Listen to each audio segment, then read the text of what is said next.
Salutations à vous, j'espère que ça va. Moi pas trop, je suis malade, mais je dois sortir une vidéo parce que qui dit jeudi dit thread d'horreur. Et aujourd'hui nous avons 2 threads d'horreur tirés de Reddit, comme d'hab. Du coup, asseyez-vous et éteignez vos lumières.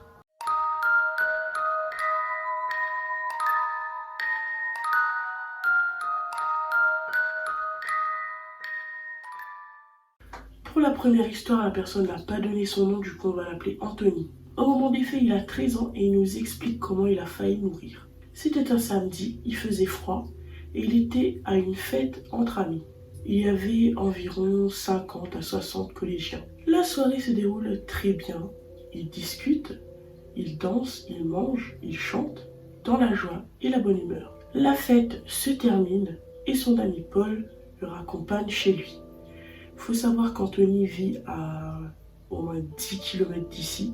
Du coup, il marche pendant de longues minutes et il se rend compte qu'ils se sont fait suivre par 8 individus et que 2 d'entre eux, ils ont les mains dans les poches. Et dotés d'un 6e sens de malade, nos 2 compères se dirigent vers l'arrêt de bus le plus proche. Le bus arrive, ils montent dans celui-ci et quand ils montent, ils entendent des coups de feu qui proviennent de dehors.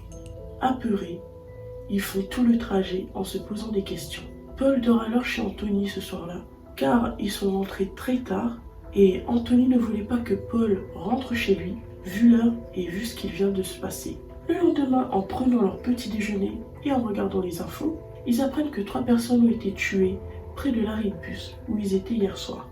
Et ils n'en reviennent pas, ils ont peur, mais Paul doit rentrer chez lui. Donc, Paul rentre seul chez lui.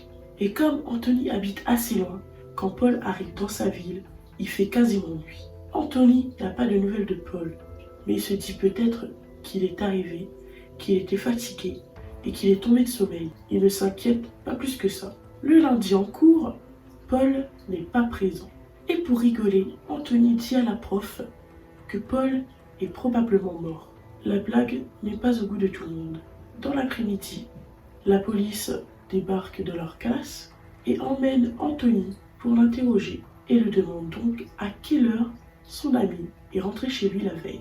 Il répond et les policiers lui annoncent une mauvaise nouvelle.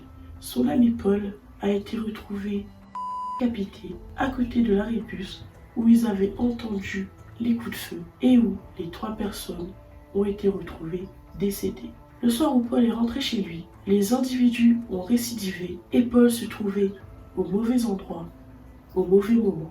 En ce jour, les tueurs courent toujours.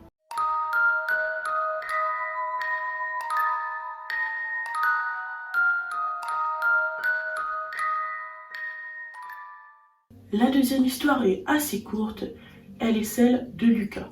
L'histoire s'est passée dans la nuit du 30 au 31 octobre 2022, vers 1h30 du matin. Lucas et ses 4 amis faisaient une petite soirée Netflix and chill chez un ami à eux qui s'appelle Alexandre. Les parents d'Alexandre avaient pour habitude de louer des gîtes à des vacanciers. Il n'était donc pas inhabituel de voir des gens se balader d'ici de là dans la propriété à une heure tardive. Ethan, l'un des amis de Lucas, remarque qu'il y a de la lumière dans le jardin. Il pensait que c'était des locataires, du coup, rien d'alarmant. C'est alors qu'ils ont eu l'idée de sortir pour leur faire peur, car ils trouvaient ça drôle.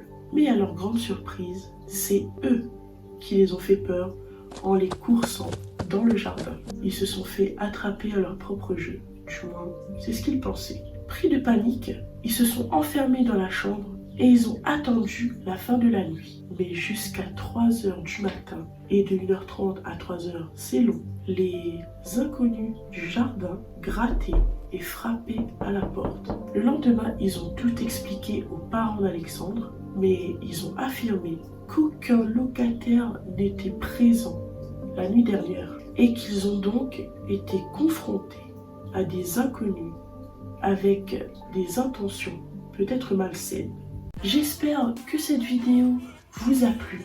Si oui, ça fait plaisir. Nous, on se donne rendez-vous dimanche 13h pour un nouvel épisode de l'Histoire 2. Et du coup, pour ne pas rater la vidéo, abonne-toi et active la petite cloche. Ça casse pas trois pattes à la mère Michel. Et moi, ça me soutient de fou. Et désolé pour cette voix de canard malade. Mais c'est la vie, les aléas de la vie, trucs du genre, quoi. Voilà. Sur ce, peace and love et portez-vous bien. It's hard, it's cold.